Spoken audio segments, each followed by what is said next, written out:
El periodo comprendido entre 1994 y 2007 se caracterizó en España por el crecimiento económico, un alto índice de empleo, un acceso fácil al dinero y la sensación de que el consumo sin límite supondría una mejor calidad de vida.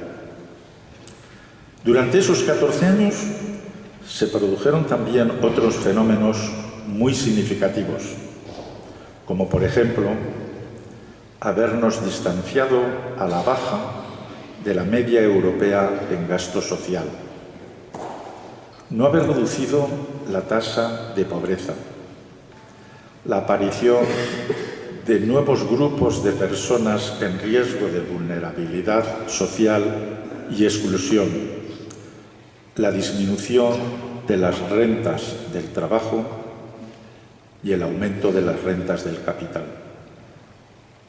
Pero en un contexto de bonanza económica, los porcentajes de pobreza en España seguían siendo los mismos que en periodos anteriores.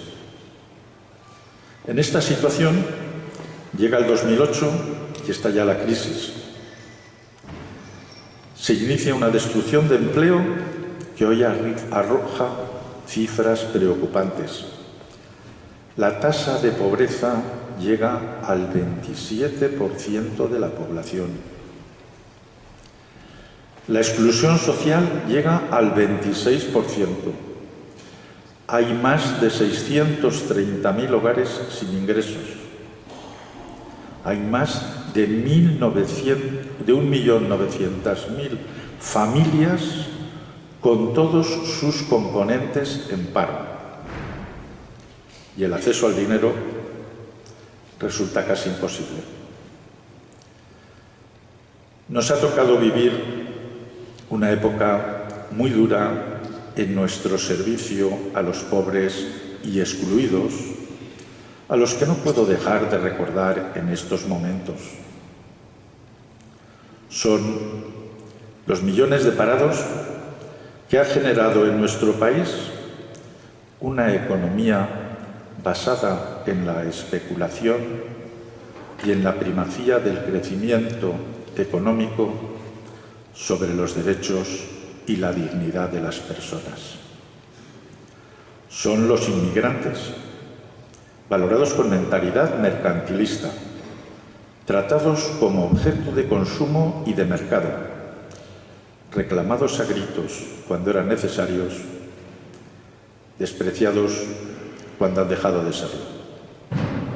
Ellos son símbolos de una pobreza y exclusión que es una injusticia social que afecta a la dignidad de las personas y conculca los derechos humanos de un modo inadmisible en una sociedad que dispone de recursos y riquezas suficientes para todos.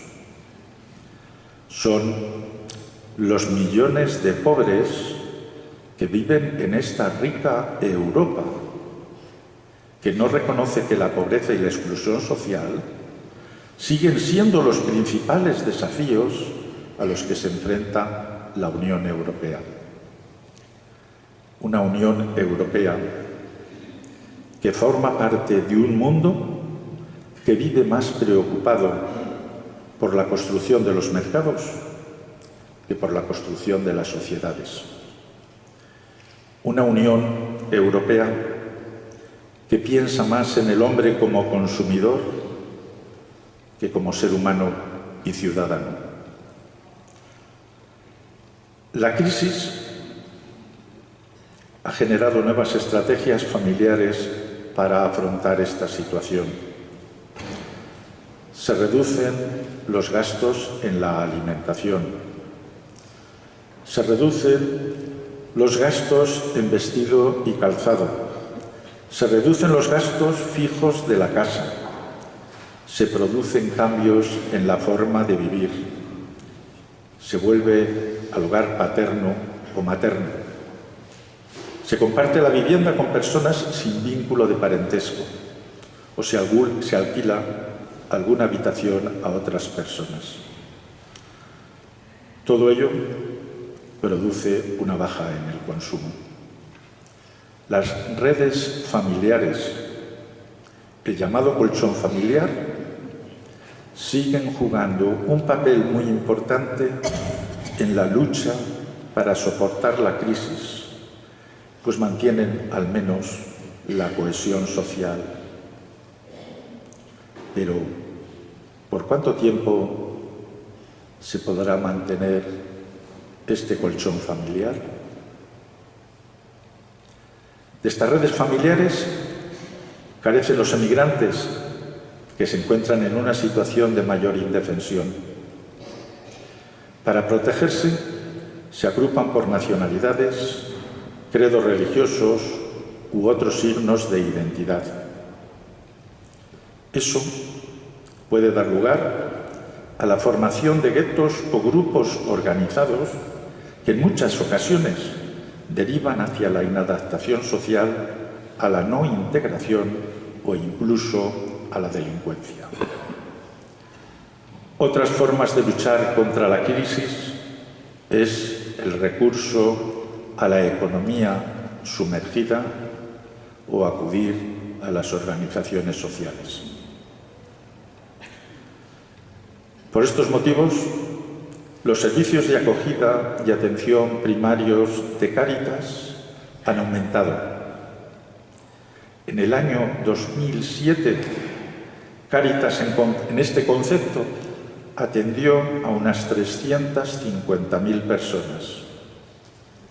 En el 2011, esta cifra de atención primaria se disparó a más de 1.100.000 personas.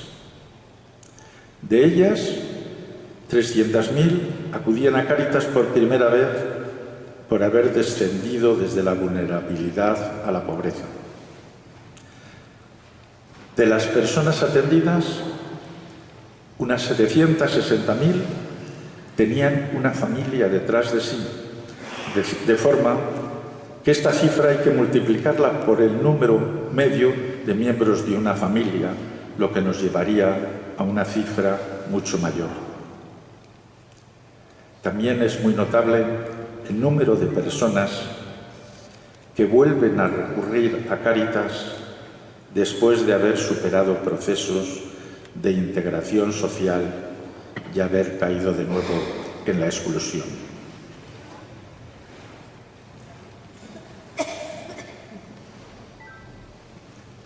La persistencia en la crisis ha hecho que en Cáritas hayamos experimentado la angustia de sentirnos desbordados y no poder responder adecuadamente a las personas que acuden a nuestros servicios. Ante este panorama, Cáritas, en la medida de sus posibilidades, ha puesto en marcha distintas estrategias encaminadas a paliar los efectos de la crisis. Hemos aumentado los recursos económicos destinados a ayudas directas o de emergencia. Hemos revisado y adecuado los sistemas de trabajo en la acogida. Tratamos de estar más coordinados. Se han incrementado los cursos de formación destinados a conseguir un primer empleo y a formar a los parados en otras actividades con mejores salidas laborales. Se ha aumentado la dedicación y acompañamiento a la acogida. Hemos promovido nuevas campañas de sensibilización social y de captación de voluntarios. La crisis económica y social ha puesto de manifiesto algunos aspectos ocultos, pero muy positivos, de nuestra sociedad. Hemos comprobado que la crisis ha generado una mayor solidaridad. Si Cáritas ha atendido a más personas y ha invertido más recursos, ha sido porque han aumentado los voluntarios y los donantes. Esto indica que cuando la situación es grave, las personas dan un paso al frente y se ofrecen a los hermanos que sufren.